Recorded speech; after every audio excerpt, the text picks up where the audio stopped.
अस्सलामु अलैकुम वरहमतुल्लाहि वबरकातुहू। जी नाज़रीन, बहुत बहुत मशकूर हूँ मैं JK न्यूज़ राजा ज़ुल्फ़िकार खान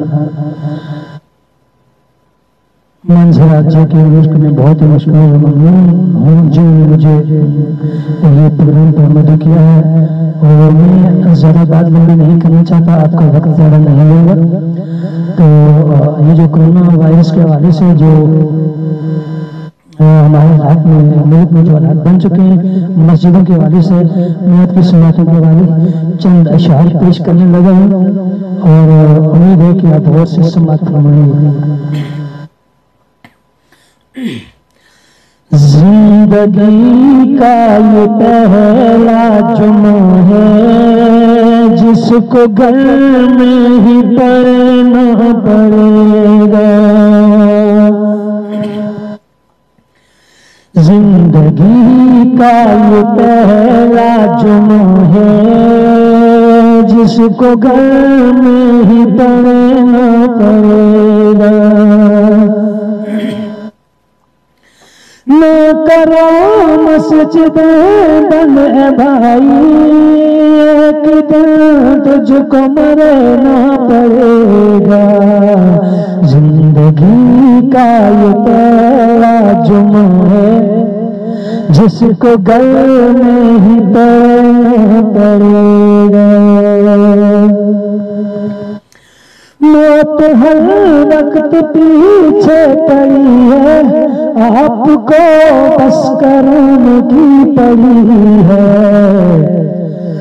100% मौत है मेरे पीछे, 100% मौत है मेरे पीछे।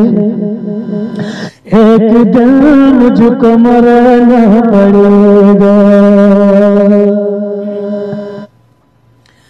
कोरोना से मौत का शक पड़ा है, देख तू अल्लाह कितना बड़ा है। कोरोना से मौत का शक पड़ा है, देख तू अल्लाह कितना बड़ा है। मौत आ सकती है अचानक, फिर भी तुझको मरना पड़ेगा। जिंदगी का ये पहला जुमा है जिसको घर में ही पढ़ना पड़ेगा।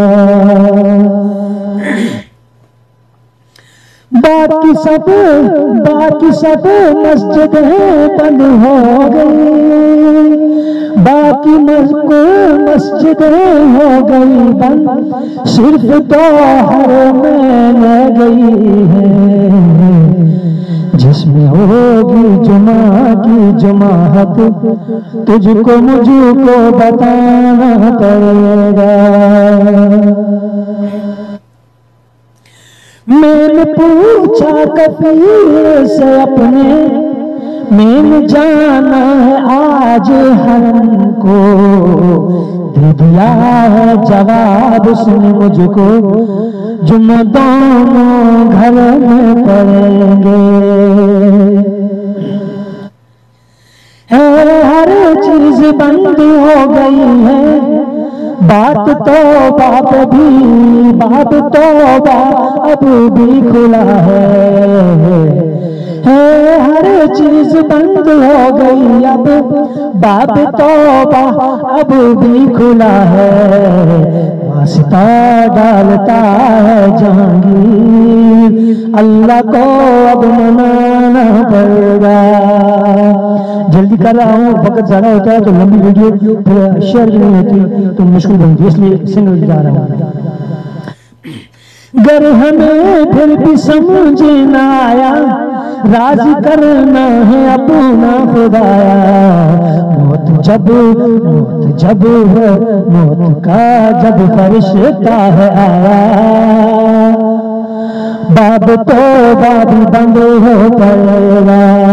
मौत का जब फरिश्ता आएगा तो तौबा किसी की कबूल नहीं होगी, उसको तौबा कुछ काम की नहीं होगी भाई। इससे आगे नहीं कह सकूंगा, अगर समझो तो काफी है भाई। नाराज हो जाती है खलकत, नाराज हो जाती है खलकत, लंबी वीडियो नहीं मैं बनाई, लंबी वीडियो क्यों है बनाई, आखिरी इल्तिजा है हमारी, जान हमको पड़ेगा बारी बारी। अल्लाह अपने अल्लाह को अभी भी मना लो, जाने कब हमको मरना पड़ेगा। बहुत बहुत शुक्रिया। जेके न्यूज, राजा जुल्फिकार, जेके न्यूज।